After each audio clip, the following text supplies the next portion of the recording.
Hello everyone, I'm Dr. Zhang from Salient Hospital, Zhejiang University School of Medicine.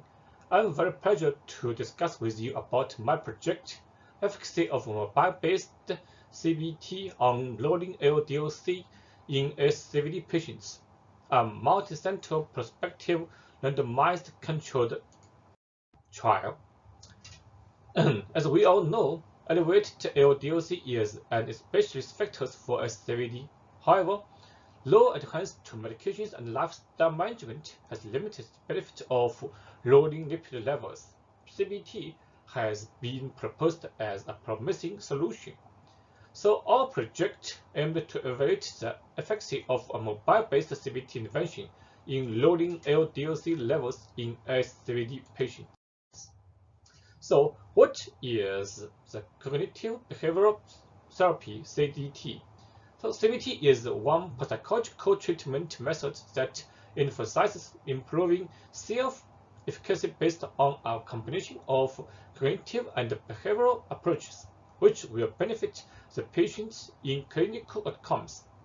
CBT is mainly used to treat anxiety, depression, and mental diseases, and can significantly improve mental and psychological symptoms such as anxiety, depression, and hopelessness.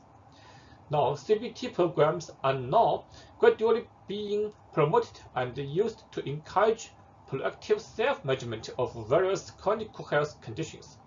It has been proved that CBT can help patients manage blood glucose level and body weight. With the growing proliferation of smartphones, mobile-based CBT emerged. By improving patient behavior, mobile-based CBT is cost-effective in chronic disease management. Given the large number of Ascvd patients, mobile-based CBT may be economically promising. So our project is a multi-center prospective randomized controlled trial.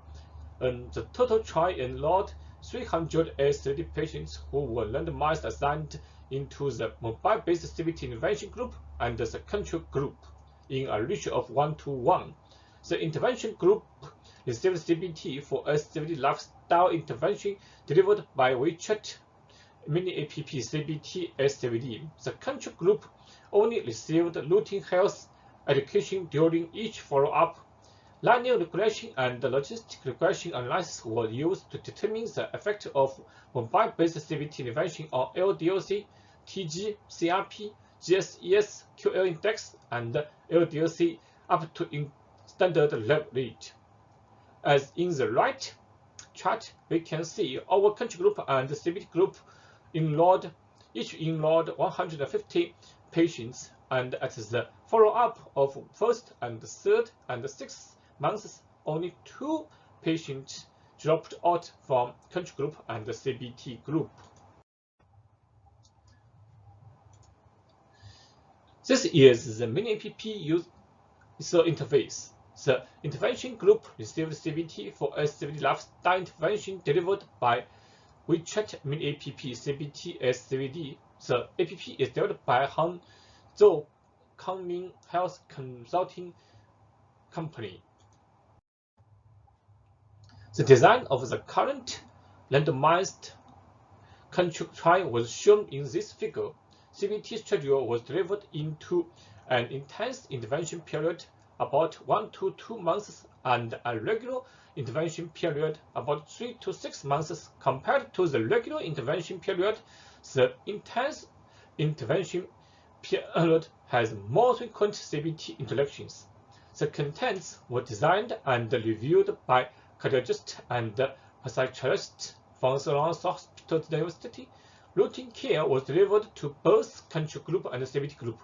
Routine care was designed as a brief oral health education by health provider during each follow-up, involving disease-related age, lifestyle guidance, complication prevention, rational drug use, and other contents. The trajectory of the indicators was visualized in this figure. The mean level of LDL-C and TG showed an overall downward trend during the follow-up period in both the control group and the CBT intervention group, and the mean score of the QL index and GSS showed an upward trend. The yellow shadow area represented the whole distribution of control group, while the gray shadow area represents the whole distribution of mobile-based CBT intervention group. Each half of the varying plot contained a box plot of the data. The middle short horizontal line were medians, and black rectangle represent interquartile range. KW tests were used to compare difference between groups. After 6 months follow-up, the CBT intervention group vs control group had more LDL-C reduction, higher score of GSS and QL index, but no difference in TG decreases. In this table, CBT intervention had no significant effects on the change in LDL-C level at the first and third months of follow-up. CBT intervention significantly reduced LDL-C levels compared to the control group at the 6th follow-up months. Moreover, linear regression analysis showed no significant effects on the variation of LDL-C calculation by SD and CV method was observed during follow-up. In this table, CBT intervention has no significant effects on the up to standard rate of LDL-C at the first and third months of follow-up. CBT intervention significantly increased the up to standard rate of LDL-C at the 6th follow-up month.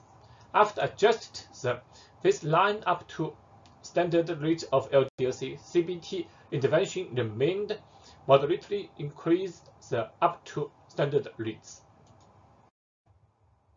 In this table, Ascvd patients who received CBT intervention showed significant improvements in GSS and QL index during the whole follow-up period. However, CBT intervention didn't significantly affect TG and CRP levels. In this figure, the results of the subgroup analysis were consistent with the main finding according to baseline LDL-C, gender, age, hypertension, and diabetes. CBT intervention created a significant reduction in LDL-C level, and the 6th follow-up months in both baseline LDL-C more than 1.8 and less than 1.8 subgroups. Hence, the benefits of CBT intervention were unvisible. CBT could reduce LDL-C levels even when the baseline LDL-C meet the standards. So, with our project, the principal findings is about compared with the conventional intervention group, a significant reduction of LDL-C in the CBT group was observed in the study at the follow-up of 6 months. This difference was consistent significantly even when baseline LDL-C had reached the standard. CBT intervention could significantly improve the self-efficacy and quality of life of Ascvd patients, which was present during the whole follow-up period. The limitation of our project is about the 3. First, due to the nature of psychological therapy studies, subjects and researchers, excluding statisticians, were unblinded. Therefore, they may be subject to bias from treatment expectations. Secondly, a reduction of LDL-C was shown after 6 months mobile-based CBT intervention. Extending the duration of mobile-based CBT beyond 6 months may be helpful to determine the efficacy of CBT on other indicators. Third, follow-up was terminated after the end of the 6-month CBT intervention. Further assessment of relapse to bad behavior was not conducted.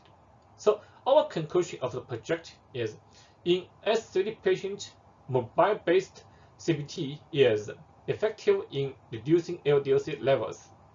and can improve self-efficacy and quality of life. This is an effective tool for the Ascvd patient control, LDLC. Thank you very much, and welcome to China. Welcome to Zhejiang University. Thank you.